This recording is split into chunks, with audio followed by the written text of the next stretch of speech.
अब आगे। नूरवी अपने दोनों हाथों को आपस में कसकर उलझाए खड़ी थी। उसकी वो मासूम निगाहें सामने किसी शैतान की तरह बैठे जियान की खाली और बेजान सी आंखों पर टिकी थी। वो धीमी कदमों के साथ जियान की तरफ बढ़ने लगी। जियान खामोशी से नूरवी को देख रहा था, या यूं कहे कि वो नूरवी की उस मासूम चेहरे को पढ़ना चाह रहा था। नूरवी उसके आसपास रहने से इतना शांत कभी नहीं होती थी। वो उसे देख कभी चिल्लाने लगती तो उसके डर से रोने लग जाती, लेकिन आज नूरवी उसे ज्यादा ही बदली बदली सी लग रही थी। नूरवी जियान के बेहद करीब जाकर बोली, जियान, मुझे आपसे कुछ चाहिए। जियान अपना एक आईब्रो चढ़ाकर नूरवी पर निगाह टिकाई। वहीं नूरवी थोड़ा नर्वस लग रही थी। वो थोड़ा झिझकते हुए बोली, जियान, मुझे डोंट से कि आपको जियान से डाइवोर्स चाहिए। नूरवी को टोकते हुए आद्विक जल्दी से बोल पड़ा। जियान का चेहरा एकदम से काला पड़ गया, तो वही गुस्से से आगम के दांत भींच गए थे। वो गुस्से से आद्विक के पास बढ़ता उससे पहले ही उस स्टडी रूम में एक जोरदार थप्पड़ का आवाज गूंज उठा। चटाक। जियान और आगम हैरानी से आद्विक को देखने लगे, जिसका चेहरा अब एक तरफ झुक गया था और नूरवी उसे गुस्से से घूरे जा रही थी। नूरवी ने ही उस पर हाथ उठाया था। आद्विक अपने गाल पर हाथ रखे नूरवी की ओर देखने लगा। दिमाग खराब है आपका? नूरवी गुस्से से चिल्लाई। इस पर अद्विक ने जोर से सिर हिलाते हुए जल्दी से ना में जवाब दिया, जैसे कहना चाह रहा हो कि उसका दिमाग बिल्कुल ठीक है। नूरवी का चेहरा पल भर में गुस्से से कांपने लगा था और उसके आंखों में नमी भी थी। पिछले जन्म में बस ये एक डाइवोर्स शब्द ने ही तो उसे जियान से दूर किया था। पारुल के जालों में फंसकर नूरवी जियान से हमेशा लड़ते हुए उससे डाइवोर्स ही मांगती थी, और आखिर में जियान उसकी खुशी के खातिर चंद कागजों पर साइन कर उससे अलग हो गया। नूरवी के चेहरे हाव भाव को बिगड़ता देख जियान अपने जगह से उठा और जल्दी से उसके पास गया। नन्ही, मैं इनसे कभी डिवोर्स नहीं मांगूंगी। मैं मर जाऊंगी, लेकिन मैं जियान को डिवोर्स नहीं दूंगी। सुना आपने? नूरवी की आवाज डर और घबराहट से कांप रही थी। वो लगभग चीख पड़ी, मानो ये शब्द उसके भीतर से निकलते हुए उसे ही तोड़ते जा रहे हों। जियान जल्दी से नूरवी को अपने बाहों में भरते हुए कहा, नूर शांत हो जाओ, वो बस मजाक कर रहा था। नूरवी बुरी तरह कांप उठी थी। चाहे कुछ भी हो जाए, वो इस जन्म में जियान से एक पल के लिए भी अलग नहीं होना चाहती। वो अपने सांसें रोक देगी, लेकिन जियान से दूर रहकर एक पल भी जीने का हिम्मत नहीं जुटा सकती। नूरवी रोते हुए पूरी तरह जियान से लिपट गई। वही अद्विक, आगम और खुद जियान नूरवी को देख ज्यादा ही चौंक गए थे। आद्विक ने जो कहा था वो नूरवी को हर्ट करने के इरादे लिए नहीं कहा था, लेकिन वो भी तो बचपन से ही नूरवी को देखते आया था। नूरवी के मन में हमेशा जियान के लिए जहर ही भरा होता था, तो बस उसने डाइवोर्स का बात कह दी थी, और एक पल के लिए जियान को भी लगा था कि नूरवी उससे यही मांगने आई है। नूरवी बस जोर जोर से रोए जा रही थी और उतना ही उसका शरीर सुन पड़ते जा रहा था। जियान उसकी हालत समझते हुए उसे गोद में उठाकर अपने रूम के तरफ चला गया। वही खड़े आगम उन्हें जाता हुआ देख रहा था। वो धीरे से खुद से ही कहा, अचानक से नूरवी को हो क्या गया? ये पहले तो ऐसे नहीं थी। जियान के लिए नूरवी का रोना उसे सच में चौंका कर रख दिया था। वो मुड़कर आद्विक की ओर देखा। आद्विक अपने जगह में जम सा गया था। वो फिर उसके तरफ बढ़ते हुए बोला, देखा, ज्यादा फालतू बोलने का क्या अंजाम होता है? आद्विक अभी भी सदमे में ही खड़ा था। शायद आज पहली बार उस पर किसी लड़की ने हाथ उठाया था। जियान का रूम। जियान नूरवी को आराम से बेड पर लेटाकर उससे अलग होने को हुआ, लेकिन नूरवी उसके शर्ट को कस के पकड़कर उससे अभी भी लिपटी हुई थी। जियान उसके साथ ही बेड पर लेट गया। फिर धीरे से उसके बालों पर हाथ फेरते हुए उसका नाम लिया, नूरवी। नूरवी ने जियान को कोई रिस्पॉन्स नहीं दिया, लेकिन वो एडजस्ट होते हुए पूरी तरह उसके ऊपर ही आ लेट गई। वो अब रो नहीं रही थी, लेकिन वो पूरी तरह शांत भी नहीं हुई थी।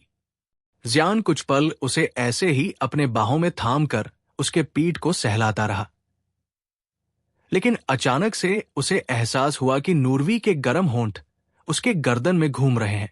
वो धीरे से नूरवी के छोटू सा चेहरे को ऊपर उठाकर देखा। नूरवी के गालों पर अभी भी आंसुओं के बूंदे ठहरे हुए थे। जियान झुककर उन आंसुओं पर अपने होंठ रखते हुए उन्हें समेटा, फिर एक ही झटके में नूरवी को लेकर पलट गया। नूरवी अब उसके और बेड के बीच लेटी थी। उसका चेहरा अभी भी मुरझा सा था, लेकिन उसके पतली उंगलियां जियान के बियर्ड पर सरक रहे थे। जियान उसके गालों को सहलाते हुए उसके ओर ही देख रहा था। उसने पूछा, तुम्हें क्या हुआ है नूरवी? नूरवी कुछ पल खामोशी से जियान के आंखों में देखी, फिर उसने अपना सर उसके सीने में टिकाते हुए कहा, जियान, मेरे पलके भारी हो रहे हैं, लेकिन मुझे नहीं सोना। नूरवी का दिमाग इस वक्त बिल्कुल शांत नहीं था और वो ज्यादा थक भी गई थी, लेकिन उसे अपने आंखें बंद करने तक डर महसूस हो रहा था।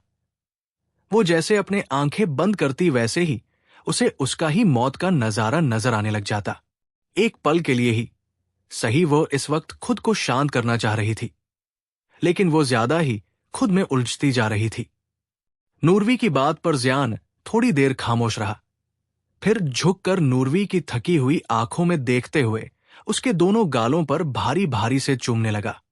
जियान का किस ज्यादा ही मदहोश कर देने वाला था।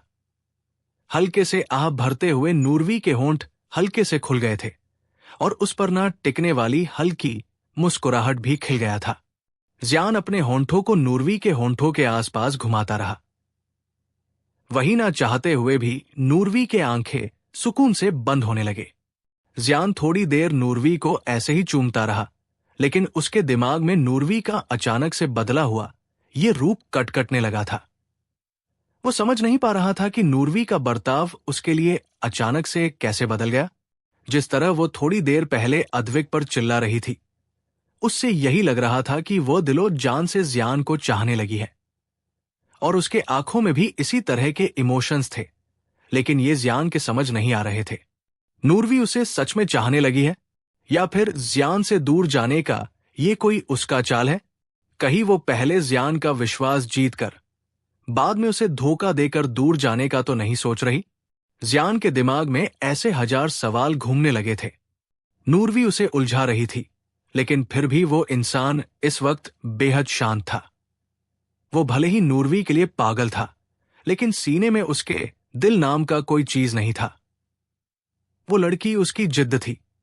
चाहे नूरवी के मन में उसके लिए प्यार हो या ना हो, रहना तो उसे जियान के साथ ही। चाहे जैसे भी वो चाल चला ले, जियान उसे खुद से आजाद नहीं होने देगा।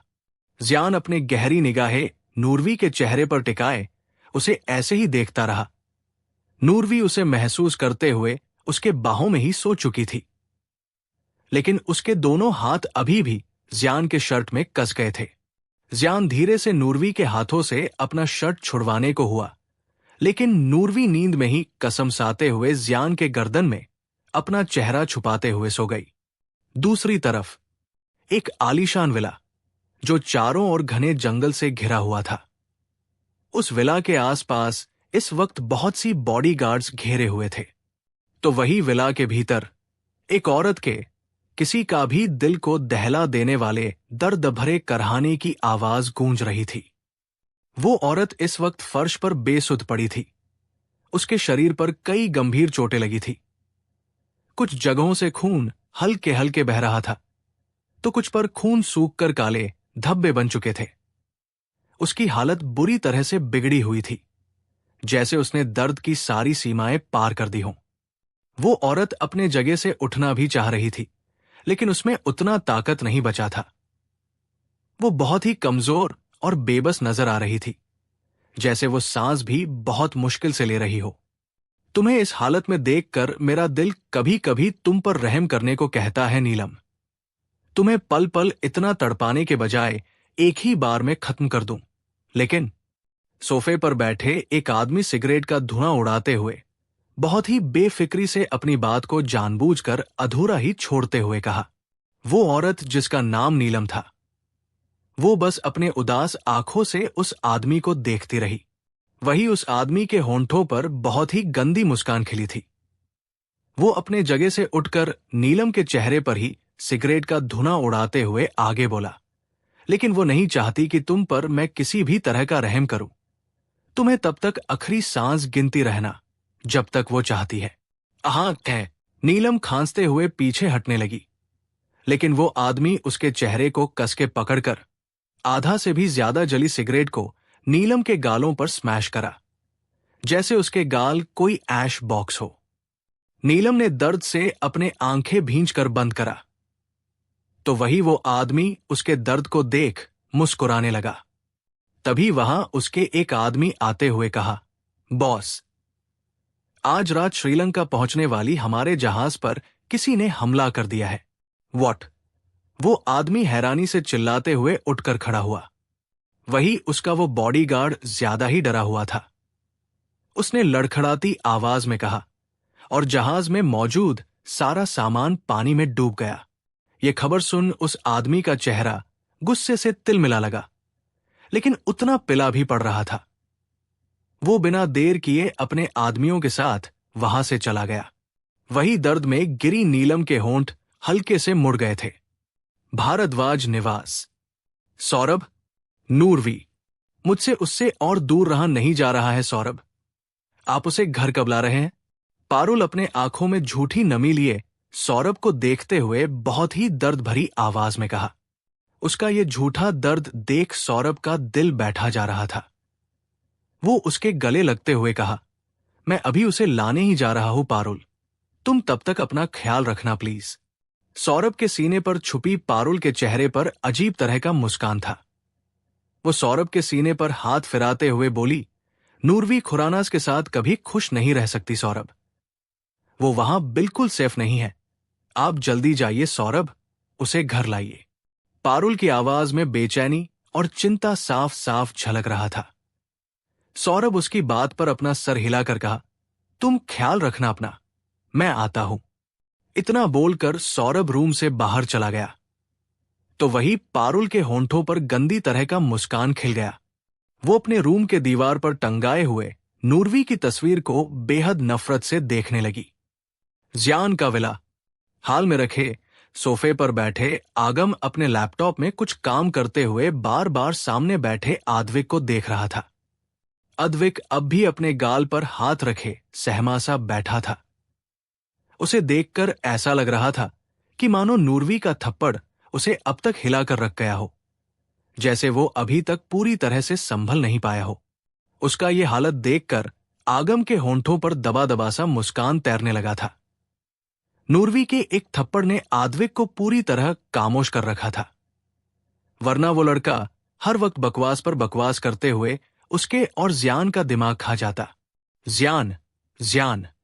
तभी विला में एक औरत की आवाज गूंज उठी। क्या होगा आगे इस कहानी में जानने के लिए जुड़े रहिए मेरे साथ। Words angel.